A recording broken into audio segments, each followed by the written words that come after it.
Hi, it's time for another verb of the day. Today's verb is summon, and this verb was recommended by the viewer Luis. Luis, thank you so much for sharing so many wonderful ideas. Now, let's take a moment and review some of the definitions or the ways that we can use this verb. The first way you might encounter the verb summon means to authoritatively or urgently call on someone to be present.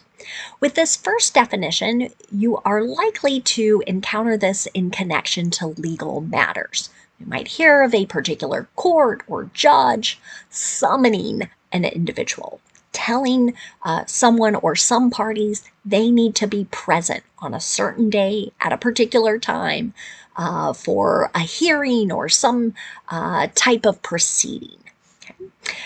You might also see it used in connection to sort of other governmental bodies demanding that someone appear before them to answer questions or talk about a particular matter. A second way you'll encounter the verb summon means to urgently demand help. So might see things like someone summoned 911, right? Just another way to say calling for help. A third way summon gets used can mean to call people to attend a meeting. We might encounter this in certain work environments. You might hear of someone who was summoned to their boss's office, right? Told kind of like, you need to come to the boss's office to discuss this particular matter. A fourth way summon gets used can mean to bring to the surface a particular quality or reaction from within oneself.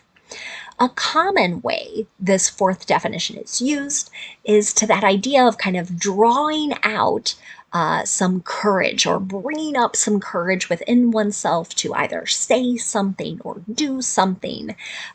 That's what's meant by kind of a particular quality being brought to the surface. A fifth way summon gets used can mean to call an image to mind. So maybe someone's words or a particular piece of art has allowed you to kind of picture or see or remember something from the past. For now, you should know that summon is a regular verb. If you want to make the progressive form of this verb, all you need to do is add ing, and that forms summoning. The past tense and the participle form of our verb can be made by adding ed.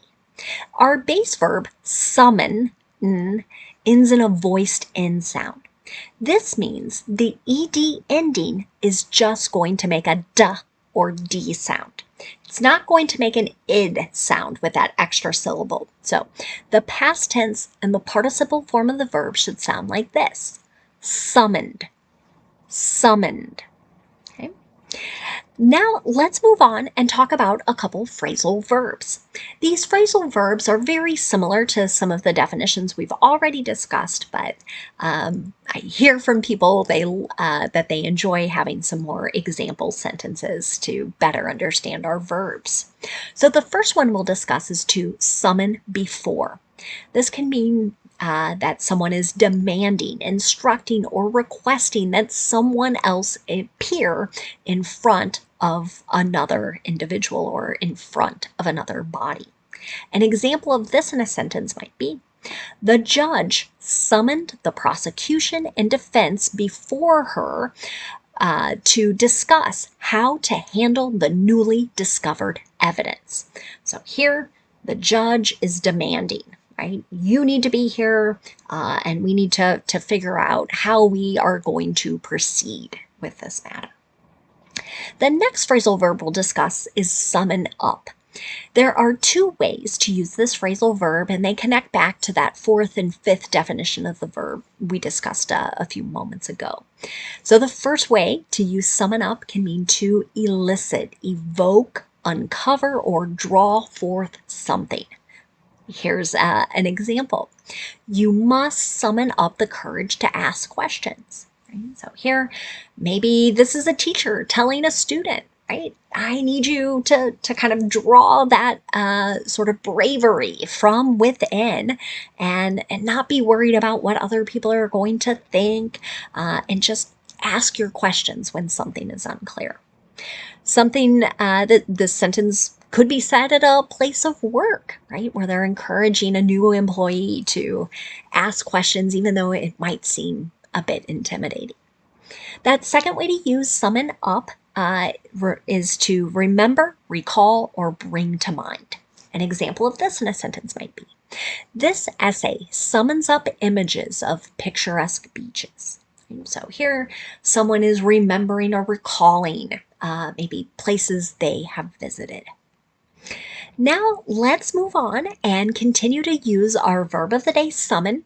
Today we'll review the simple past tense and present perfect as we make some more examples. First, let's start with the simple past tense. We use this verb tense to talk about completed actions that occurred at a known point in the past. The nice thing about making sentences in the simple past tense is that our structure stays the same no matter what our subject is. So you're going to see a subject, and then you're going to see that ed form of the verb. Let's take a look at our first affirmative example here. It says, the agency head summoned CIA officers hired within the last 2 years to off-site locations and fired them. So in the United States, in the last 6 to 8 weeks, there has been a number of changes with our government. And one of those big changes has been a reduction in our federal workforce.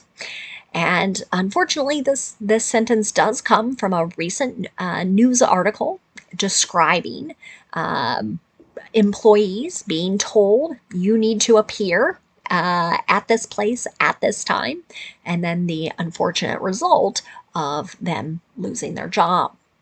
Now let's talk about making negative simple past tense sentences. To do this, again, we start with our subject, we use did not, and then we have our base verb. I always like to point out to people, notice I'm not using the ed form of the verb here.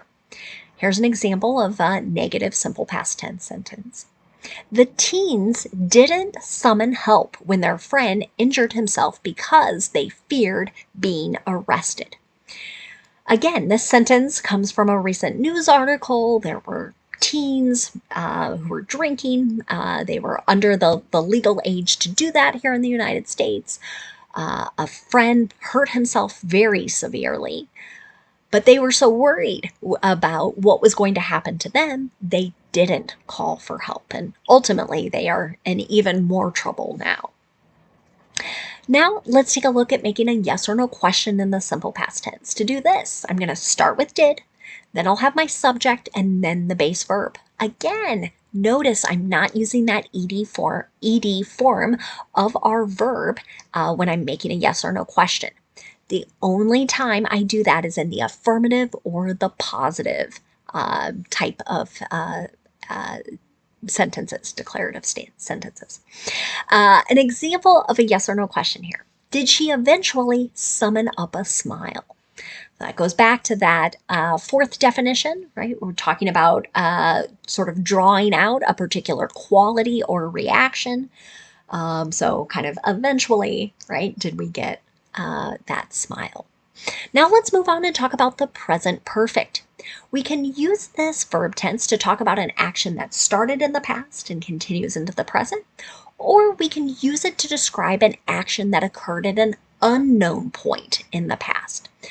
So in the present perfect, we're not as commonly going to see time signals like we might in the simple past when we have that known point or definite time when an action was completed. The other thing about the present perfect is we need to pay attention to our subject. If the subject is I, you, we, or they, we're going to use have and then the participle form of the verb. But if the subject is he, she, or it, we'll use has and then the participle form of the verb. Here's an example. The court has summoned 120 potential jurors for the upcoming trial.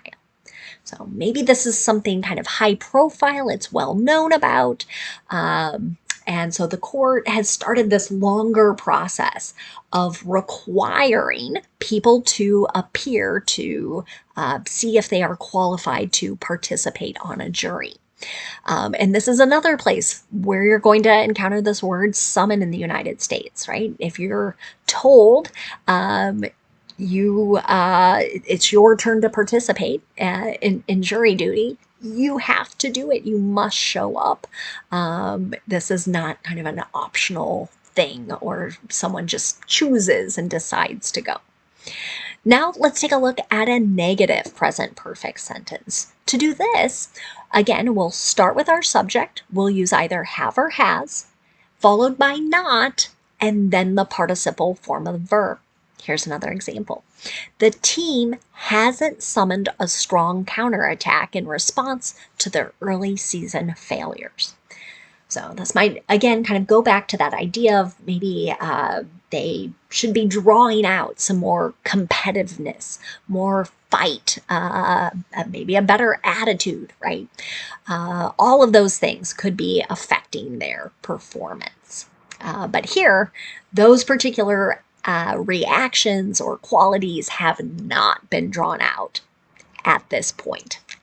Finally, we'll look at making a yes or no question in the present perfect. To do this, start with have or has, whichever form matches your subject, that subject comes next, then use the participle form of the verb. Here's an example of that.